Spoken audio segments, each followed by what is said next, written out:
এ সময় ভাঙচুর করা হয় বেশ কটি গাড়ি। পুলিশের লাঠিচার্জে আহত হন বেশ কয়েকজন। আহত হয় আইনশৃঙ্খলা বাহিনীর কজন সদস্য।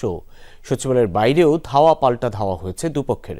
যৌক্তিক দাবি না মানা পর্যন্ত ফিরে না যাওয়ার কথা বলছে বিক্ষোভকারীরা। প্রত্যাহার করা হয়েছে শিক্ষা সচিবকে।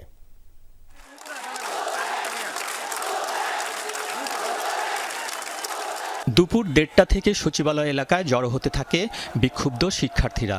অবস্থান নেয় সচিবালয়ে প্রবেশের প্রধান গেটে।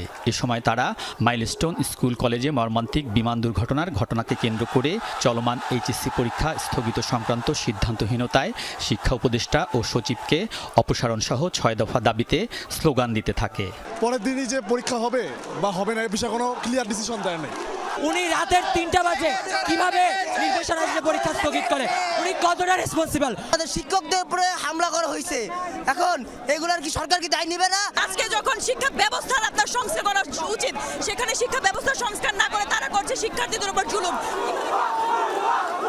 সেনাবাহিনী, পুলিশ সহ আইন শৃঙ্খলা রক্ষাকারী বাহিনী সচিবালয়ের 5টি গেট বন্ধ করে অবস্থান নিলেও পৌনে 4টার দিকে গেটের বাধা পেরিয়ে সচিবালয়ে প্রবেশ করে শিক্ষার্থীরা। ভেতরে থাকা গাড়ি ভাঙচুর শুরু করে তারা। এগিয়ে যায় স্বরাষ্ট্র মন্ত্রণালয়ের দিকে। এক পর্যায়ে পুলিশ লাঠিচার্জ করে সাউন্ড গ্রেনেড মেরে ছত্রভঙ্গ করে দেয় তাদের।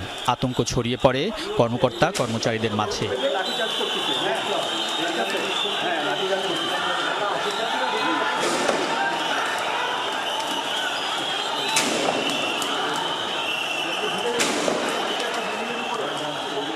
এ সময় শিক্ষার্থীরা যে যেখানে পারে ছুটতে থাকে। পরে পুলিশ বিভিন্ন জায়গা থেকে শিক্ষার্থীদের সচিবালয়ের বাইরে বের করতে থাকে। ভেতরে আহত হয় শিক্ষার্থীরা। বাইরে এসে আবারও সংগঠিত হয় তারা। তবে সচিবালয় থেকে শিক্ষার্থীদের বের করার পর অ্যাকশনে যায় সেনাবাহিনী ও পুলিশ।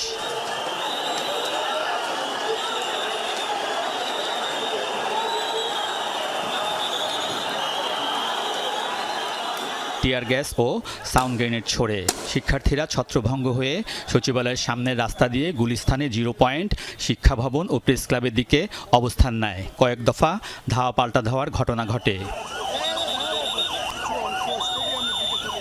পরিস্থিতি মোকাবেলায় মোতায়েন করা হয় বিজিবি, কোস্টগার্ড ও র্যাব সদস্যদের। তারা শক্তি প্রয়োগ করেছে সংরক্ষিত স্থান বাংলাদেশ সচিবালয়, সেই সংরক্ষিত স্থানে যেখানে মিছিল, মিটিং, সভা সমাবেশ সব কিছুই নিষিদ্ধ, সেটি তারা বারবার ভঙ্গ করেছে। ভঙ্গ করে তারা ভিতরে ঢুকেছে। বিক্ষুব্ধ শিক্ষার্থীরা পুলিশি হামলার নিন্দা জানান। ওরা ছাত্র ছিল না, ওরা ছাত্র ছিল না, ওদের ছেলে না। এদিকে শিক্ষার্থীদের বিক্ষোভের মুখে প্রত্যাহার করা